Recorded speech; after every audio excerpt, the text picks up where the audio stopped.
அருமையான தேவனுடைய பிள்ளைகளே, இந்த நாள் உங்களுக்கு ஆசீர்வாதமாய் இருப்பதாக. 18ஆம் சங்கீதம் 16வது வசனத்திலே, உயரத்திலிருந்து அவர் கை நீட்டி என்னை பிடித்து ஜலப்பிரவாகத்தில் இருக்கிற என்னை தூக்கிவிட்டார். ஒரு அனுபவமான சாட்சி. பயங்கர போராட்டத்தில, பயங்கர நெருக்கத்தில, பயங்கர எதிர்ப்பின் மத்தியிலே, அவமானத்தின் மத்தியில் இருக்கிற போது தாவீதை தேவன் எப்படி தூக்கிவிட்டார் என்பதை தன்னுடைய அனுபவபூர்வமான ஒரு சாட்சியாய் சொல்லுகிறார். ஜலப்பிரவாகத்தில் இருக்கிற என்னை அவர் அப்படியே கையை நீட்டி என்னை தூக்கி எடுத்தாராம்.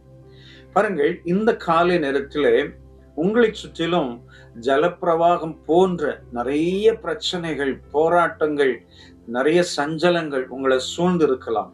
இன்னைக்கு தம்முடைய கரத்தை நீட்டி உங்களை தாவீதை தூக்கி எடுத்தது போல தூக்கி எடுக்க போகிறார். நான் விசுவாசத்தோடு சொல்கிறேன், உங்கள் உள்ளம் உடைந்து போய் என்னுடைய வேதனை யாருக்கும் தெரியவில்லை, நான் ரொம்ப கலக்கத்தோடு இருக்கிறேன், நான் ரொம்ப வேதனையோடு இருக்கிறேன், என்னை சுற்றிலும் இப்படிப்பட்ட ஒரு போராட்டங்கள் இருக்கிறதே, ஆண்டவரே எனக்கு உதவி செய்யும் என்று சொல்லி கேட்கிறீர்கள் அல்லவா? இன்றைக்கு ஆண்டவர் உங்களை கரத்தை நீட்டி தூக்கி எடுத்து நிலை நிறுத்த போகிறார். பாருங்கள், தாவீதுக்கு நிறைய பிரச்சனை வந்தது. ஆனால் இதே சங்கீதத்திலே அடுத்த வசனங்களில் அவர் சொல்லுகிற போது, அதை வாசிக்கிற வேளையிலே எவ்வளவு பெரிய இக்கட்டிலிருந்து கர்த்தர் அவரை தூக்கி எடுத்தார் என்பதை புரிந்து கொள்ள முடிகிறது. சங்கீதம் 18:17 வாசிக்கிறோம், என்னிலும் அதிக பலவான்களாயிருந்த என் பலத்த சத்துருவுக்கும் என்னை பகைக்கிறவர்களுக்கும் என்னை விடுவித்தார். அல்லேலூயா! எவ்வளவு பெரிய நெருக்கம் பாருங்களேன். தாவீதை காட்டிலும் பலவான்களா இருந்த அந்த ஜனங்கள் தாவீதுக்கு எவ்வளவு நெருக்கம் கொடுத்திருப்பாங்க. தாவீதுக்கு ஏகப்பட்ட சத்துருக்கள் இருந்தாங்க. சொந்த மாமா சவுலே பயங்கரமான எதிரியாய் மாறினார். அவனை கொல்ல வேண்டும் என்று எங்கும் தேடிக்கொண்டே இருந்தார். ஆனால் இவர்கள் மத்தியிலே கர்த்தர் ஒவ்வொரு நாளும் தாவீதை பாதுகாத்தார். பயங்கர நெருக்கத்திலிருந்து கர்த்தர் தாவீதை தூக்கி எடுத்தார். இன்னைக்கும் நிறைய தேவனுடைய பிள்ளைகளுடைய வாழ்க்கையில அவங்களை சுற்றிலும் நிறைய சத்துருக்களின் போராட்டம், மனிதர்களின் போராட்டம், கண்ணுக்கு தெரியாத அசுத்த ஆவிகளின் போராட்டம் நிறைய இருக்கு. சிலர் சொல்லும் போது, பிரதர், என்னுடைய வேலை ஸ்தலத்துல நான் எப்போ மாட்டுவேன்னு சொல்லி கண்ணுல விளக்கெண்ண ஊத்தி பார்த்துக்கிட்டே இருக்கிறாங்க.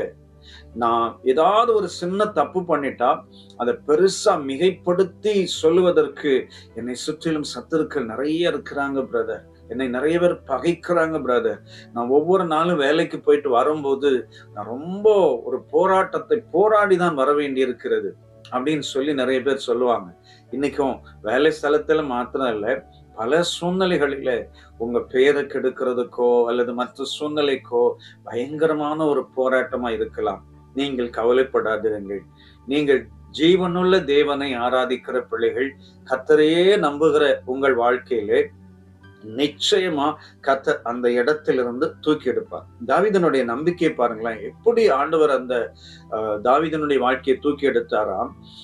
தாவீது அடுத்த வசனத்திலே சொல்கிறார், என் ஆபத்து நாளில் எனக்கு எதிரிட்டு வந்தார்கள், கர்த்தரோ எனக்கு ஆதரவா இருந்தார். அல்லேலூயா! எனக்கு பயங்கர எதிர்ப்போடு கூட வந்தார்கள், ஒவ்வொரு நாளும் எனக்கு விரோதமாய் வந்தார்கள், ஆனால் கர்த்தர் எனக்கு ஆதரவாய் இருந்து கரத்தை நீட்டி என்னை தூக்கி எடுத்து நிலை நிறுத்தினார். இவ்வளோ பெரிய அற்புதத்தை செய்த தேவன் தாவீதினுடைய விசுவாச வார்த்தைகளை பார்க்கிறார்.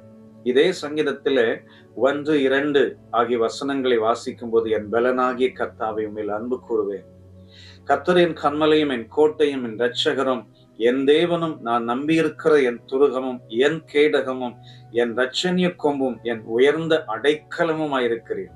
இந்த விசுவாச வார்த்தைகளை தன்னுடைய நெருக்கமான நேரங்களிலே சொல்லி மகிமைப்படுத்தும் போது கையை நீட்டிட்டாரு, தூக்கி எடுத்தார். நீங்களும் சொல்லுவீங்களா?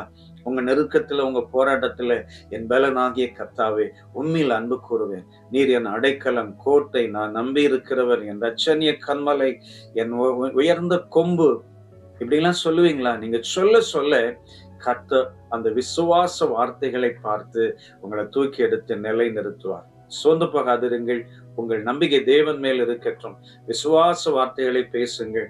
கர்த்தர் உங்களுக்கு ஆதரவாய் இருப்பார். உங்களை தூக்கி எடுத்து எந்த இடத்தில் வைக்கப்பட்டீர்களோ அதே இடத்தில் நிலைநிறுத்துவார். ஒருவேளை அது இன்றைக்கு உங்கள் வாழ்க்கையில் அற்புதமாக மாறலாம். சேர்ந்து ஜெபிக்கலாமா?